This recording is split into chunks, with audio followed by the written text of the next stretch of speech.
अशा वेळी गोदी मीडिया आणि मनोज तिवारीला फक्त मला एवढंच सांगायचं आहे, तोंड फक्त घाण गाळायला उघडू नका. हिम्मत असेल तर 3 दिवस उपाशी राहून दाखवा.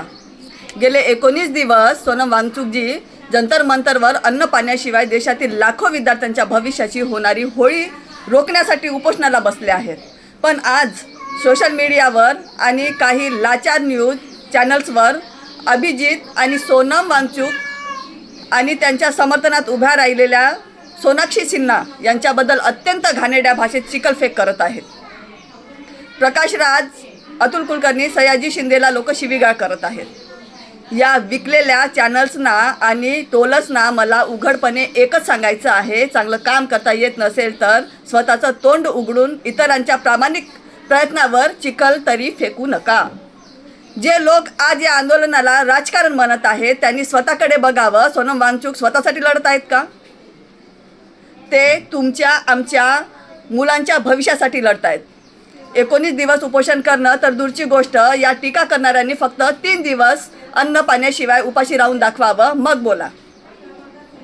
स्वार्थी नेत्यांना माझा सवाल, तुम्ही सत्ता आणि खुर्चीच्या खेळात इतके मग्न आहात की तुम्हाला देशातील लाखो विद्यार्थ्यांचा आक्रोश ऐकू येत नाही आहे का? तुमचे मुलं काय देशाच्या शिक्षण व्यवस्थेबाहेर आहेत का? पेपर लीक आणि परीक्षेमधील घोटाळ्यामुळे सामान्य घरातील मुलांचे स्वप्न तुटली आहेत. जवळपास 30 मुलांचे जीव गेले आहेत. त्यांच्या तुमच्याशी काही संबंध नाही का? मग तुम्ही सर्वजण तोंडात बोट घालून गप्प का बसला आहात? तुम्ही संसदेत आणि रस्त्यावर देशासाठी काम करतायत की फक्त स्वतःच्या राजकीय पक्षाला आणि नेत्यांना खुश करण्यासाठी? हेच आता सामान्य जनतेला समजत नाही आहे.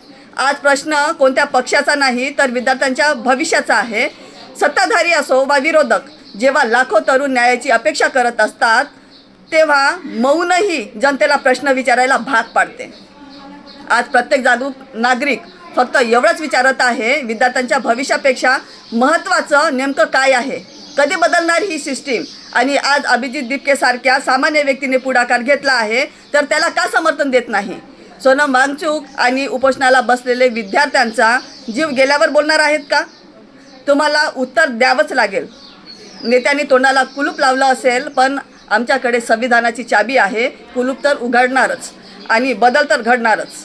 काक्रोश जनता पार्टी जिंदाबाद, इन्कलाब जिंदाबाद. जय भीम, जय शिवराय.